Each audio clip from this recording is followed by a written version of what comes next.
Kelompok kami akan menjelaskan model komunikasi Scrum dan Newcomb. Model yang pertama, model Scrum. Model ini merupakan pengembangan dari model Shannon-Weaver. Scrum menekankan komunikasi sebagai proses yang memiliki tujuan untuk membangun kesamaan antara sumber dan penerima pesan.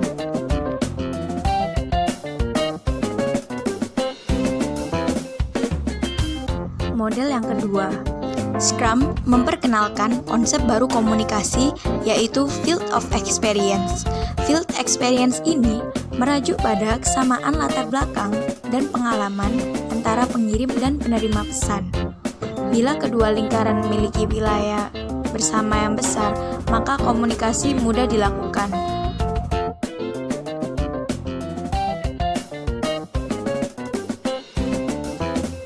Model ketiga, Scrum. Seperti ditunjukkan pada model ini, jelas bahwa setiap orang dalam proses komunikasi dapat sekaligus menjadi encoder dan decoder yang secara konstan menyandi balik tanda-tanda di sekitar kita.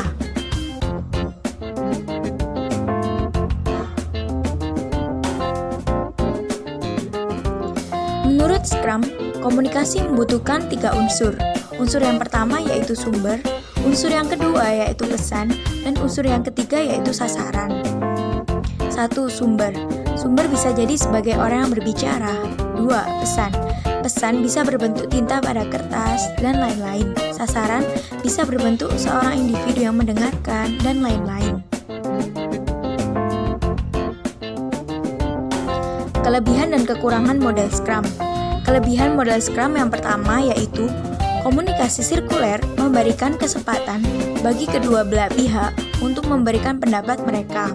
Kelebihan yang kedua adalah pengirim pesan dan penerima pesan yang saling bertukar pesan dalam tingkatan yang sama aktifnya.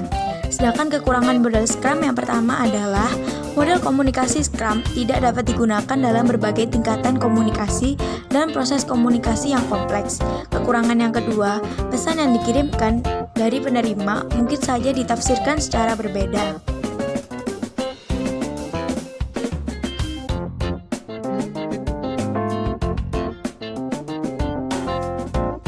Yang kedua yaitu model Newcomb.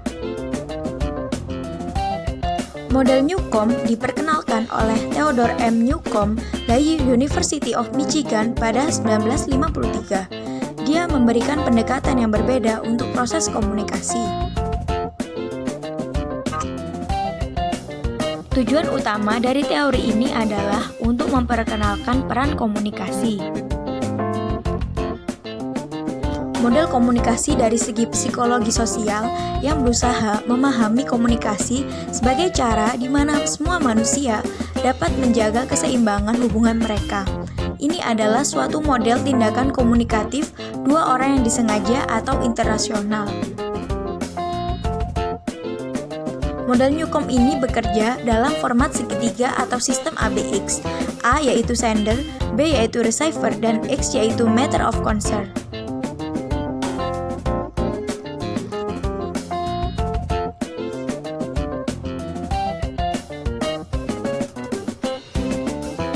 Model Newcomb berbentuk segitiga yang terdiri dari ABX.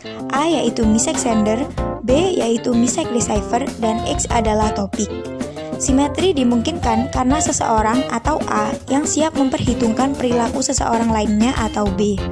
Simetri juga mengesahkan orientasi seseorang terhadap X. Ini merupakan cara lain untuk mengatakan bahwa kita memperoleh dukungan sosial dan psikologis bagi orientasi yang kita lakukan. Jika B yang kita hargai menilai X dengan cara yang sama seperti kita cenderung lebih meyakini orientasi kita. Maka kita pun berkomunikasi dengan orang-orang yang kita hargai mengenai suatu objek atau X. Yang penting bagi kita untuk mencapai dan menggunakan istilah Newcomb simetri. Dan inilah kelebihan dan kekurangan dari model Newcomb. Kami ucapkan terima kasih atas perhatiannya.